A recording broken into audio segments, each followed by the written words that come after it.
नाज़रीन गिरामी, सऊदी हुकाम की जानिब से एक वीडियो नशर की गई है और उस वीडियो में बताया गया है कि खाना काबा के अंदर क्या क्या है। और इसके साथ ही एक और वीडियो भी गर्दिश कर रही है जिसमें बताया गया कि खाना काबा के वो 13 हिस्से जिनके नाम पहले शायद आप लोग नहीं जानते थे, उनके नाम भी और उनकी तफसील भी बताई गई है।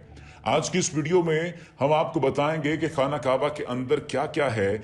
और अरब टीवी ने अपने नाजरीन और सामीन के लिए जो दिलचस्प रिपोर्ट शाया की है, उस रिपोर्ट में क्या था उसका खुलासा आज की इस 8 से 10 मिनट की वीडियो में आपको बताया जाएगा। आप जज्बा ईमानी का सबूत देते हुए रसूल नबी करीम सल्लल्लाहु अलैहि वसल्लम की ज़ात अक़दस पर दुरूद शरीफ का नजराना भेजिए और उसके साथ साथ आपसे इल्तमास है कि रब ताला की बारगाह में हाजिरी देने की दुआ भी कीजिए कि या बारी ताला हमें मक्का मुकरमा में बुलाइए, खाना काबा में बुलाइए, हम आपके घर का तवाफ करना चाहते हैं। अल्लाह सुब्हाना व ताला से इल्तमास है कि वो हमारी दुआओं को कबूल कर ले।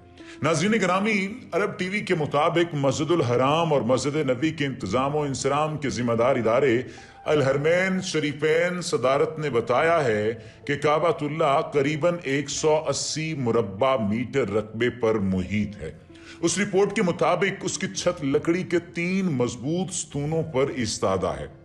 स्तूनों की लकड़ी दुनिया की मजबूत तरीन लकड़ियों में से एक है और सहाबी रसूल हजरत अब्दुल्ला बिन जुबैर रजी अल्लाह तआला अन्हु ने लकड़ी के ये तीनों सुतून बनवाए थे।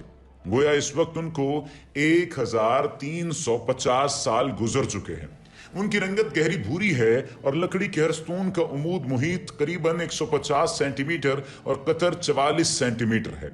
इन तीनों स्तूनों के दरमियान में एक पतली शहतीर नुमा लठ आवेजा है और ये तीनों के बीचों बीच गुजरती है। इस पर काबातुल्लाह के तहाइफ और नवादरात लटके हुए हैं। इसके दोनों अतराफ काबा की शिमाली और जनूबी दीवारें हैं और मस्जिदुल हराम और मस्जिद नबी के इंतजाम और इंसराम के जिम्मेदार इदारे अल हरमैन शरीफैन सदारत ने बताया कि काबा के दाएं जानिब अंदरूनी हिस्से में रुकने शामी है। इसमें एक सीढ़ी है जो मुस्ततील नुमा कमरे की जानिब जाती है। इस कमरे में कोई खिड़की नहीं है। इसका एक दरवाजा है और इसका खुसूसी ताला यानी कुफल है। इसके दरवाजे पर खूबसूरत रेशम का पर्दा लटका हुआ है और इस पर सुनहरे और नकरई रंग की कशीदाकारी हुई है। सदारत ये भी बताती है कि काबे का अंदरूनी फर्श संगे मरमर का है।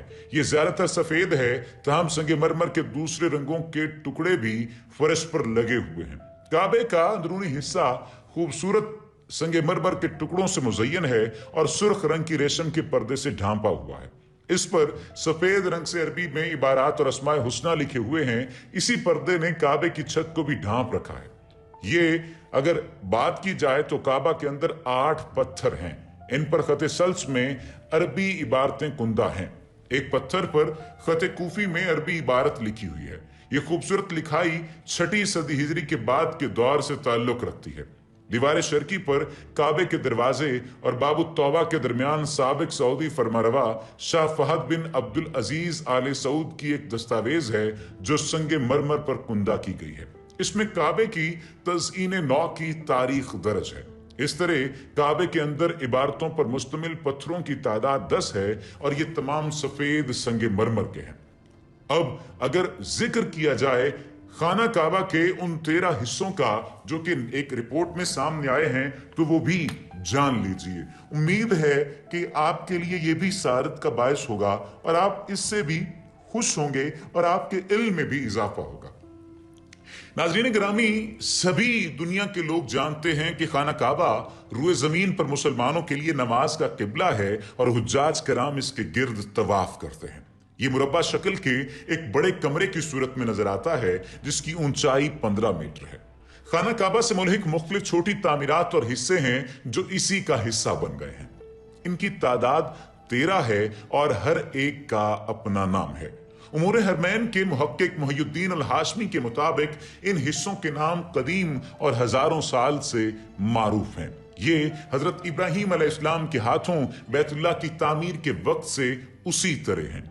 अरब इनसे मुतारिफ हुए और इस्लाम ने भी इनको तस्लीम किया, लिहाजा ये नाम आज तक बिना तब्दीली के बाकी हैं। بالخصوص احادیث نبی صلی اللہ علیہ وآلہ وسلم میں ان ناموں کی تصدیق ملتی ہے۔ یہ 13 اجزاء یہ ہیں۔ نمبر 1، حجر اسود، یہ کعبے کا مشہور و معروف ترین حصہ ہے۔ یہاں سے طواف کی ابتدا ہوتی ہے اور مسلمانوں کے نزدیک اس کا بوسہ سنت ہے۔ بعض احادیث نبی صلی اللہ علیہ وآلہ وسلم کے مطابق یہ جنت کے پتھروں میں سے ہے۔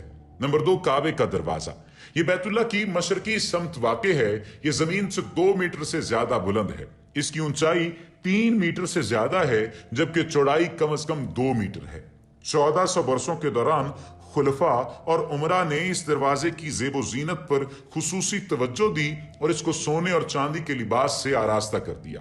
میزاب، اس کو میزاب رحمت کے نام سے پکارا جاتا ہے۔ خانہ کعبہ کی چھت پر گرنے والا بارش کا پانی اسی کے ذریعے حتیم کے اندر گرتا ہے۔ چوتھا نام شازروان ہے۔ یہ خانہ کعبہ کی نچلی دیوار کے گرد نصب سنگ مرمر ہے۔ یہ بیت اللہ کے دروازے کے سوا کعبے کی تمام سمتوں میں موجود ہے۔ نمبر 5، حجر اسماعیل ہے۔ خانہ کعبہ سے علیحدہ ہو جانے کے سبب یہ حصہ حتیم کہلاتا ہے۔ قریش نے خانہ کعبہ کی تعمیر نو کی تو اس حصے کو چھوڑ دیا تھا، کیونکہ وہ اس بات کے خواہش مند تھے کہ تعمیر پاک مال سے ہونی چاہیے۔ نمبر 6 پہ ملتزم ہے۔ طواف کرنے والوں کی اس جگہ پر التزام کے سبب یہ ملتزم کہلاتا ہے۔ ماضی میں بعض قصوروار اور مجرم اپنے قتل سے فرار اختیار کر کے یہاں آ جاتے تھے۔ اس وجہ سے عربوں میں شدید جرم کے مرتکب شخص کے لیے یہ ضرب المثل مشہور ہو گئی کہ اگر وہ مجھے ملتزم پر بھی مل جاتا تو میں اس کو قتل کر دیتا۔ 7واں نمبر مقام ابراہیم کا ہے۔ بعض لوگوں کا کہنا ہے کہ یہ خانہ کعبہ کا حصہ ہے تاہم علیحدہ ہو گیا۔ اس میں ایک چٹان ہے جس میں پاؤں کے نشانات نقش ہیں۔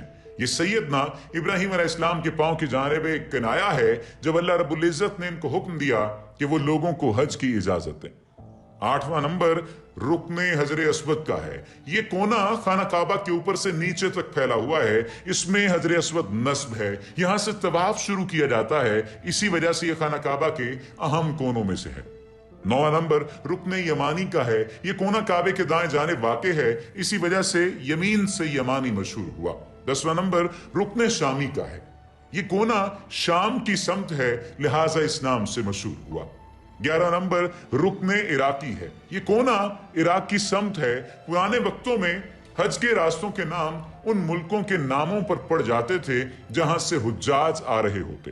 اس زمانے سے ہی یہ کونے مختلف ملکوں کے نام سے موسوم ہو گئے۔ 12واں نمبر کعبے کا غلاف ہے۔ یہ خانہ کعبہ کا مشہور ترین جزو ہے جو کہ ظاہر میں بھی نمایاں ترین نظر آتا ہے۔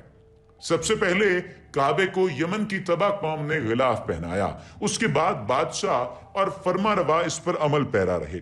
رسول اللہ صلی اللہ علیہ وآلہ وسلم نے بیت اللہ پر سفید غلاف چڑھایا، جبکہ اسلام سے قبل یہ سرخ رنگ کا ہوتا تھا۔ بعد ازاں یہ سبز رنگ میں منتقل ہوا اور آخر میں سیاہ رنگ جو کہ ابھی تک باقی ہے۔